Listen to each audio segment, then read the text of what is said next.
Welcome to Flipped Classroom. Today's lesson is getting ready to write essay number 3. The writing prompt is to develop an argument about the purpose, mood, and meaning found in 3 literary texts. Of the 3 texts, you need to use The Road, one of the assigned poems about journeys, and either the short story Young Goodman Brown or The Things They Carried.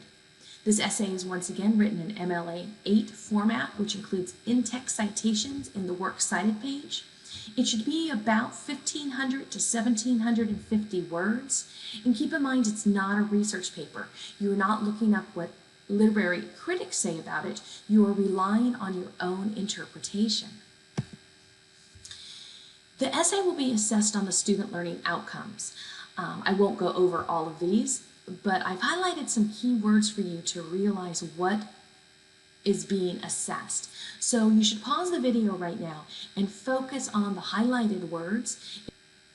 You should focus on the highlighted words and then take a look at the one in pink highlights. It says compose a thesis-driven argument to suit a variety of rhetorical situations, including interpretation, evaluation, and analysis. So the main goal is to write an argument. To begin this assignment, you should have some pre-writing questions. Ask yourself, what is your definition of a journey?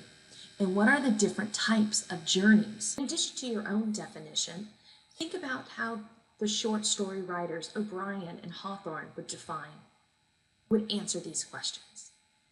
Also, consider how the visionary poets and the death poets and Robert Frost would answer this question, as well as Cormac McCarthy in The Road.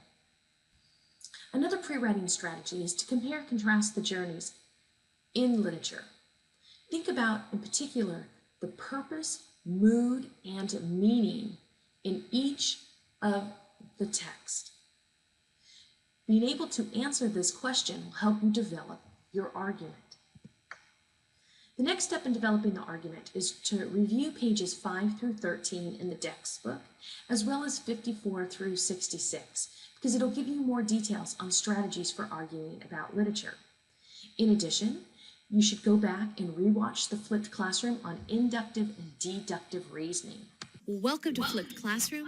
Today we will be looking at arguing about literature and applying critical thinking skills to literary analysis. Let's start with the concept of what is. In that Flipped Classroom, it'll go over what is an argument, and in particular, it will go over the elements of an argument that will be helpful for you.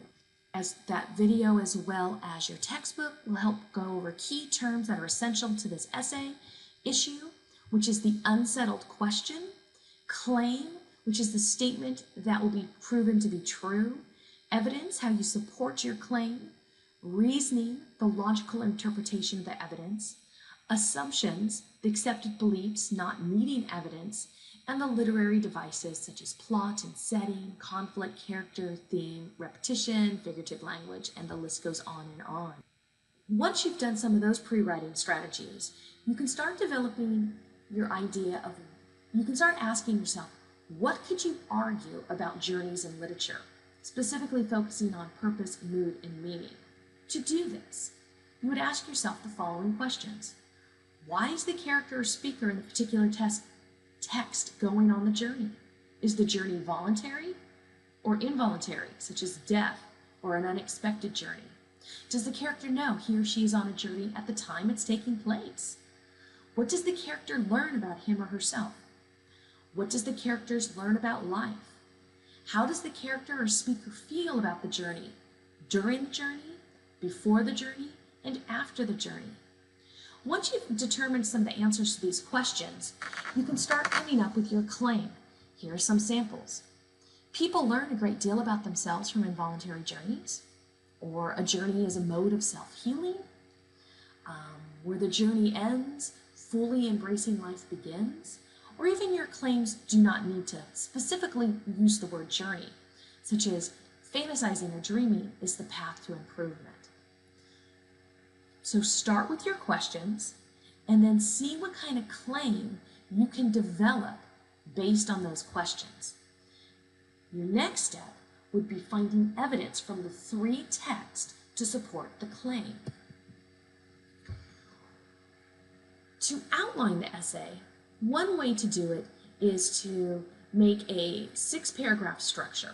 The introduction paragraph would have the typical hook, or catchy opening like any well-written essay, some background, which would include the titles of the stories, poems, and novel, as well as the authors, and a little quick summary, 2-3 sentences possibly, about the text, and your thesis statement.